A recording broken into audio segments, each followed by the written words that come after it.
Hey y'all, it's your girl Nyesha Stone with Carvd Stone. And right next to me, we got Ray Nitti. Bow, come on now, stop playing with me. I'm so excited to have him on the platform. One of the things I want to ask you about, I know we've been talking about music, that's the theme of the night, right?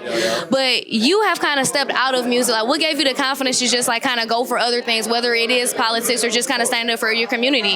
Yeah, I think for me it was just more so just being able to use the platform that music has given me, and understanding that music was a key that opened up multiple doors for me, and stepping into things like politics, development, and looking at how we could use the musical platform to improve the conditions in Milwaukee. And that's what inspired me to want to run for politics, to help improve the conditions for not just the city of Milwaukee, but for our artists in the city as well.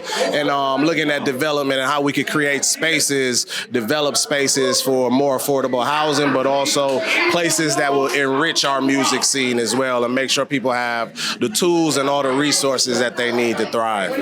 Staying on that topic, what are some type of tools or resources that you feel that exist here now, but maybe can be amplified when it comes to supporting our artists? I think some tools and resources that exist here. That's an amazing question, but I will say one shameless plug, Carvd Stone. People need to tap in more with your brand and your platform and what you're doing, because you do have a national outreach.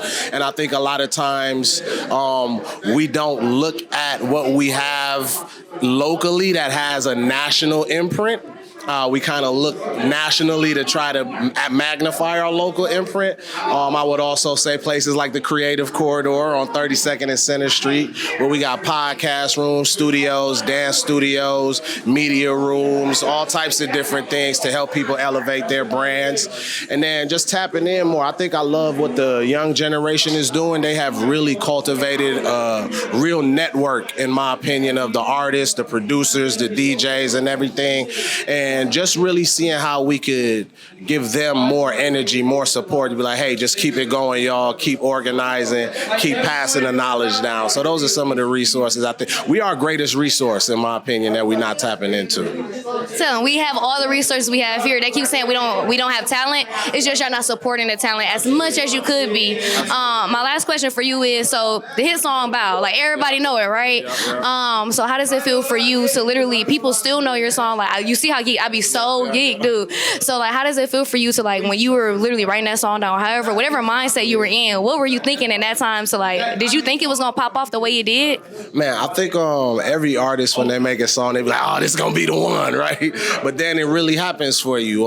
But just looking at back then and understanding that, like, yo, that record was bigger than me. It wasn't even about me. It was about really, in my opinion, opening the market up for the city, opening up the doors for the city so a bunch of other artists could come through. So to see where everybody is right now, the JPs, the Big Franks, the Steve the Stoners, like everybody, Carvd P's, everybody, man, I think it's very, very, Maya P, Kennedy, everybody, man. I think it's just a great evolution for the city, and I'm proud, man. I'm proud to see what everybody's doing in the town. Yeah, well, thank you, Ray Nitti. I'm so happy for you stopping by. And remember, in the end, everything will be carved in stone. In the end, everything will be carved in stone.